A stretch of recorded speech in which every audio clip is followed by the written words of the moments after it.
Saudaraku yang dikasihi Tuhan, mengapa saya katakan bahwa wanita itu hebat? Karena wanita itu diciptakan oleh Tuhan menjadi penolong. Yuk kita sama-sama belajar firman Tuhan dari Kejadian 2, Kejadian pasal yang kedua ayat yang ke-18. Kita akan baca sama-sama.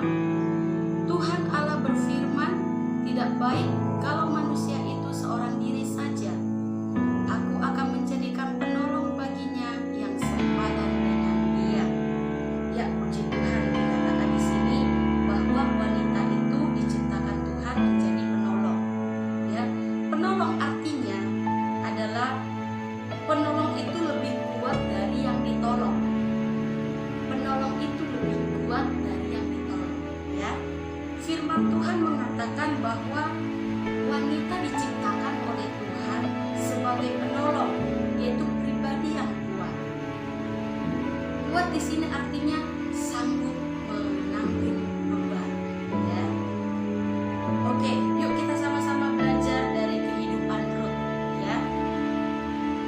Masalah yang kita hadapi dengan masalah yang dihadapi Rut di dalam Alkitab, kitab Rut, mungkin berbeda dengan apa yang kita alami. Masalah yang kita alami mungkin tidak sama dengan yang dialami oleh Rut, ataupun yang dialami Rut tidak sama dengan yang kita alami. Mungkin berbeda, bahkan masalah saya berbeda dengan masalah saudara. Masalah saudara berbeda dengan saudara yang lain, ya. Tapi di sini kita akan belajar bagaimana respon daripada Rut ketika menghadapi masalah. Ya, saudaraku yang dikasihi Tuhan, Rut itu adalah pribadi yang luar biasa, ya. Dia adalah pribadi yang hebat menurut saya. Nah, Rut itu adalah pribadi yang pantang menyerah dan juga pribadi yang selalu berjuang. Ya, Rut itu adalah pribadi yang pantang menyerah dan selalu berjuang. Ketika suami Rut meninggal, ya, akhirnya ia memutuskan ikut mertuanya, ya, yaitu pulang kampung, ya. Jadi ia ikut mertuanya pulang kampung, mereka pindah ke Bethlehem. Otomatis dengan suasana yang baru, dengan kondisi yang baru, gitu ya. Akhirnya Rut ikut dengan mertuanya. Nah, saudaraku yang kasih Tuhan, coba sebentar kita bayangkan kita jadi Rut, ya. Kita jadi Rut, suami yang kita cintai itu meninggal. Sedih nggak? Sedih. Sedih banget. Nangis nggak? Ya nangis. Berhari-hari ya nangis, berbulan-bulan, bertahun-tahun mungkin nangis.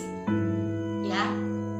Saya bayangkan kalau suami saya yang saya cintai itu Tuhan panggil, aduh, membayangkannya saja saya nggak sanggup.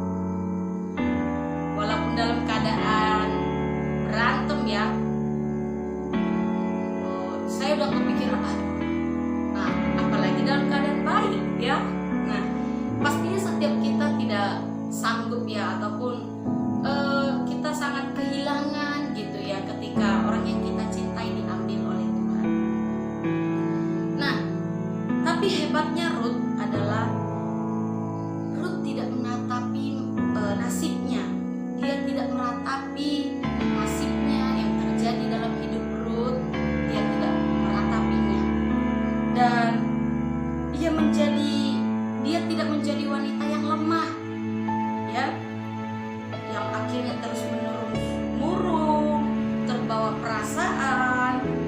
perasaan yang melo, yang sedih, gitu ya, dan akhirnya mengasihi diri sendiri, menyesali hidup, bahkan kadang jadi menyalahkan Tuhan. Rut bukan pribadi yang seperti itu. Sedih, ya betul, dia sedih, tetapi dia tidak terus di dalam keadaan itu. Justru Rut malah memilih hidup yang baru. Ia memilih hidup yang terus maju, ya. Ia menjadi pribadi yang kuat. Ia bangkit dan pantang menyerah. menyerah.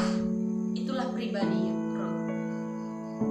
Dia tidak tinggal tenggelam di dalam keadaan yang sedang ia hadapi, tapi justru ia terus maju, ia terus bangkit, ia terus menatap masa depan. Luar biasa. Amin. Amin. Luar biasa. Ya, saudaraku yang dikasihi Tuhan, saya katakan mengapa saya katakan wanita itu hebat? Yang pertama tadi adalah karena wanita diciptakan Tuhan menjadi penolong. Tuhan menciptakan wanita itu menjadi penolong. Dan yang kedua adalah mengapa saya katakan wanita itu hebat adalah karena peran wanita itu dapat menentukan seperti apa masa depan anaknya, seperti apa keturunannya, bahkan seperti apa keluarganya. Bahkan banyak orang setuju dengan perkataan di balik suami yang sukses ada istri yang hebat. Betul? Ya, saya juga setuju hal itu. Nah, saudaraku yang dikasihi Tuhan, ibu-ibu yang hebat, wanita yang hebat, tahukah kita bahwa hampir 24 jam anak-anak itu bersama dengan ibunya, ya, hampir seharian dari pagi, siang, sore sampai malam, gitu ya. Anak itu bersama dengan kita ibunya, ya. Itu sebabnya anak-anak akan meniru apa yang dilihat anak itu dari ibunya, ya. Anak itu peniru yang hebat. Apa yang dilakukan ibunya akan dilakukan oleh anaknya. Wah, kalau kita adalah ibu yang sedikit-sedikit nyubi, sedikit-sedikit marah-marah gitu ya, ataupun ngomong kotor, jangan salah, anak kita juga nanti bisa seperti itu karena dia adalah peniru yang hebat. Tapi saya percaya saudara bahwa ibu-ibu yang kita adalah orang-orang yang sabar. Amin. Ya, kalaupun anak kita salah, boleh dimarahin, tapi nggak sedikit-sedikit kita harus cubit, sedikit-sedikit kita harus marahin, ya. Nah, karena anak itu adalah anak yang peniru, ya. Jadi peran wanita itu dapat menentukan seperti apa anaknya. Kalau kita mau anak kita jadi anak yang baik, ya kita ajarkan hal-hal yang baik kepada anak kita. Nah, saudaraku yang dikasihi Tuhan, doa kita, ucapan kita juga bisa menentukan seperti anak kita, seperti apa anak kita, ya. Dan ada lagu dikatakan di doa ibuku namanya disebut. Saya percaya bahwa di doa ibu saya dari saya kecil sampai hari ini, ibu saya pasti mendoakan saya, dan saya percaya doa ibu saya membuat saya jadi pribadi yang kuat. Sama seperti saudara juga, doa-doa ibu saudara itu luar biasa. Air matanya luar biasa.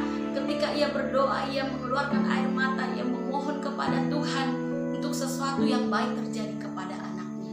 Nah, demikian juga kita sebagai ibu, kita mendoakan apa yang baik, yang baik untuk masa depan anak-anak kita. Ya, jangan menyerah, terus berjuang. Saya percaya bahwa Tuhan adalah Tuhan Maha mendengar, dan doa-doa kita yang baik pasti didengar oleh Tuhan. Amin. Nah, saudaraku yang dikasihi Tuhan, bagaimana supaya kita menjadi wanita yang kuat?